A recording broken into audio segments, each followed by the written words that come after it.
Cinema హాల్లో cinema ticket పైన ఒకటి రాసింటారు, 3 సంవత్సరాల వయసు పైబడిన వాళ్ళకి ఫుల్ టికెట్ అని రాసింటది. కరెక్టా కాదు? దొంగలు చెప్పాలి, మీకు అందరికీ తెలుసు. ఉంటుంది కదా, 3 సంవత్సరాల వయసు వచ్చిందంటే వాడికి ఫుల్ టికెట్ థియేటర్లో. అవునా కదా? అంటే దాని అర్థం ఏంటి? వాడి సినిమా అర్థమవుతుందనే కదా. అవునా కదా? కానీ మన పిల్లలకి మన బైబిల్ అంటే వాడికి ఏమర్థమవుతుందన్నా? అమ్మ మీ పిల్లల్ని చర్చికి తీసుకురావచ్చు కదమ్మా అన్న, వానికి ఏమర్థమవుతుందన్న ఇవన్నీ వాక్యం? సినిమా అర్థమవుతుందే. ఏమనాలి ఇలాంటి తల్లిదండ్రులని?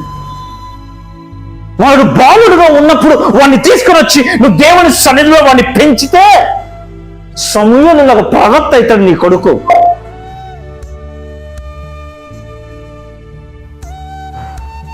పాలు తాగటము విడిచిన వెంటనే అన్న తన కుమారుడైన సమూయేలును తీసుకొని వచ్చి ఆ మందిరంలో వదిలిపెట్టి